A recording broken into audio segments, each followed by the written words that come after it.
চাওক এইটো ভিডিঅ'ত মই আপোনালোকক ক'ম কেনেকৈ আপোনালোকৰ ডিগ্ৰী মেৰিট লিষ্টটো চাব পাৰিব যে আপুনি কোনখন কলেজত ছিট পালে বা কোনখন কলেজে আপোনাৰ অফাৰ কৰিলে। তেতিয়াহ'লে ভিডিঅ'টো শেষলৈকে চাই থাকক আৰু ধুনীয়াকৈ চেনেলটো ছাবস্ক্ৰাইব কৰি দিব, কাৰণ মই এনেকুৱা টাইপৰে ভিডিঅ' আনি থাকোঁ।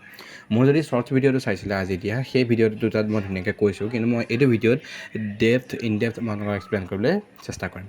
চাওক মই এজনৰ পূৰাই দিছিলোঁ, তেওঁৰ যেতিয়া পূৰা হৈছিলে তেওঁৰ এইটো ৱেবছাইটতে মানে সমৰ্থ পৰ্টেলৰ ৱেবছাইট খোলা আছে এইটো আপোনালোকৰ আগত। ইয়াত আপোনালোকে চাব পাৰিব, মানে চাবলৈ আপোনালোকৰ দুটা পদ্ধতি আছে।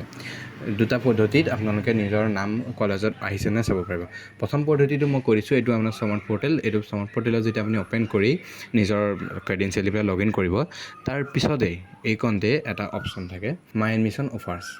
মাই এডমিশ্যন অফাৰ্ছত যেতিয়া আপুনি ক্লিক কৰিব, যেনে ৰাউণ্ড 1 চলি আছে, তাত ইয়াত দেখা থাকিব ন' অফাৰ, যদি আপোনালোকৰ কোনো অফাৰ কৰা নাই কলেজে, বা no' admission record found for the selected list, কোনো ৰেকৰ্ড মানে ফাউণ্ড কৰা নাই, মানে জেগাত বিচাৰি পোৱা নাই তেনেকুৱা একো। তেতিয়াহ'লে যদি আপোনালোকৰ এইটো এনেকুৱা ওলাইছে, তেতিয়াহ'লে জানিব যে আপোনালোকৰ ৰাউণ্ড 1ত আপোনাৰ ছিলেকশ্যন হোৱা নাই, কাৰণ ইমান সময়লৈকে এতিয়ালৈকে তেনেকুৱা আহিবলৈ সময় নাথাকে। মানে ইমান সময় হ'ল, এতিয়া 5টা বাজি গ'ল, দেখিছে 6টা বাজিব হ'ল, মই এতিয়া ভিডিঅ'টো ৰেকৰ্ড কৰি আছিলোঁ, এতিয়ালৈকে যদি অহা নাই, এতিয়া ৰাউণ্ড 1 মানে তেওঁ ছিলেক্ট নহ'ল। ইয়াৰ চোৱা আপোনালোকে ছেকেণ্ড এটা পদ্ধতি আছে, ছেকেণ্ড এটা অপশ্যন। আৰু ছেকেণ্ড মেথডটো হ'ল আপোনালোকে যেতিয়া নিজৰ ৱেবছাইট যাব, এতিয়া মই ত্যাগবীৰ হেমবৰুৱা কলেজৰ ৱেবছাইটটো দেখুৱাইছোঁ। এই ৱেবছাইটটো যেতিয়া আমাকে তললৈ যাব, এনেকুৱা টাইপৰ এটা অপশ্যন পাব। এই অপশ্যনটোত যদি আপোনালোকে কেনেবাকৈ পায়, এইটো আপোনালোকে ৰিডাইৰেক্ট কৰিছে কি হ'লে একে সমৰ্থ পৰ্টেললৈকে, এইটো ৱেবছাইট। মই এইটোৰ এটা পদ্ধতি দেখাই দিম, ঠিক আছে। এইটো যেতিয়া ওলালেই মই ইয়াৰো কথা কৈ দিম কেনেকৈ চাব পাৰিব। তাৰ লগতে কি হয়, এনেকুৱা ৱেবছাইটবিলাকত কি থাকে, এই ছাইডত যোনটো মেৰিট লিষ্ট দেখিছেনে স্ক্ৰল হৈ আছে, তেনেকৈ আপোনালোকৰ আজি যোনখন মেৰিট লিষ্ট পাব্লিছ হ'ল, সেই মেৰিট লিষ্টখনৰো হয়তো কিবা এনেকুৱা ৱেবছাইটত থাকিব পাৰে।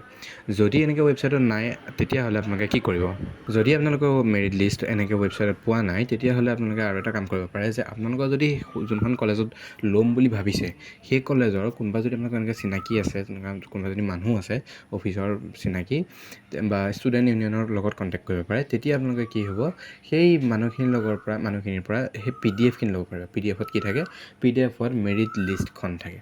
সেই মেৰিট লিষ্টখনত আপোনালোকে নিজৰ নামটো চাব পাৰিব। চাওক মই এতিয়ালৈকে আপোনাক দুটা মেথড ক'লোঁ। প্ৰথম মেথডটো হ'ল আপোনালোকে সমৰ্থ পৰ্টেলত লগ ইন কৰি পেলাই নিজৰ ID পাছপৰ্ট মাৰি তেনেকৈ চাব পাৰিব, এইটো মেথড। যদি এইটো কাম কৰা নাই, তেতিয়াহ'লে ছেকেণ্ড নিজৰ ৱেবছাইটত, কলেজ ৱেবছাইটত যাওক, যোনখন কলেজত ল'ব মন আছে কলেজ ৱেবছাইটত যাওক, গৈ পেলাই তাৰ পৰা নিজৰ হেৰিখন মানে লিংকটোত নিজৰ সেই মেৰিট লিষ্টৰ PDF-টোত ক্লিক কৰি তাৰ পৰা উলিয়াবলৈ চেষ্টা কৰক।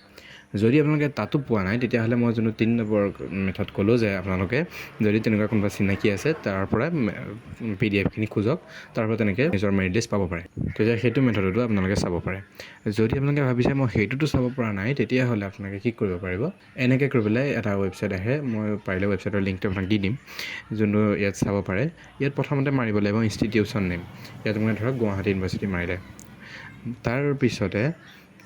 তাৰপিছতে ইয়াত আহিব আপোনালোকৰ কলেজ নেম মাৰিবলৈ। কলেজ নেম মই ত্যাগবীৰ হেমবৰুৱাই মাৰিছোঁ, এইটো ত্যাগবীৰ হেমবৰুৱা আহিল। তাৰপিছতে ইয়াত ধৰক আপোনালোকে আৰ্টছৰ, বেচেলৰ অফ আৰ্টছৰ মাৰিব পাৰে। তাৰপিছতে ইয়াত ধৰক এনেকৈ আৰ্টছৰ মাৰিলে, তাৰপিছতে কাষত এনেকৈ লিংকটো আহিব। এতিয়ালৈকে ইয়াত তেনেকৈ ধৰণৰ একো অহা নাই, হয়তো কিবা গ্লিচ হ'ব পাৰে বা কি কাৰণে অহা নাই ইয়াত মুঠতে সেইটো। যদি কিবা মোৰ ভুল হৈছে আপোনালোকে কমেণ্টত জনাই দিব। যদি মোক কিবা ভুল হৈছে আপোনালোকে জনাই দিব। তেতিয়াহ'লে ইয়াত লিংকটো এনেকৈ আহিব লাগে। তেতিয়াহ'লে ভিডিঅ'টো ইমানেই। যদি ভিডিঅ'টো ভাল লাগিল, ভিডিঅ'টো লাইক কৰি দিয়ক, চেনেলটো ছাবস্ক্ৰাইব কৰি দিয়ক, কাৰণ মই এনেকুৱা টাইপৰে ভিডিঅ'জ বা এক্সাম ৰিলেটেড বা এনেকুৱা প্ৰব্লেম চল্ভ নহ'লে মই চৰকাৰী চাকৰি ৰিলেটেড ভিডিঅ'ছ আনি থাকোঁ। সেইকাৰণে সেইটো টাইপৰ ভিডিঅ'ছ পাবৰ কাৰণে প্লিজ চেনেলটো ছাবস্ক্ৰাইব কৰি দিয়ক, আৰু পাৰিলে ভিডিঅ'টো লাইক কৰি দিব। ধন্যবাদ।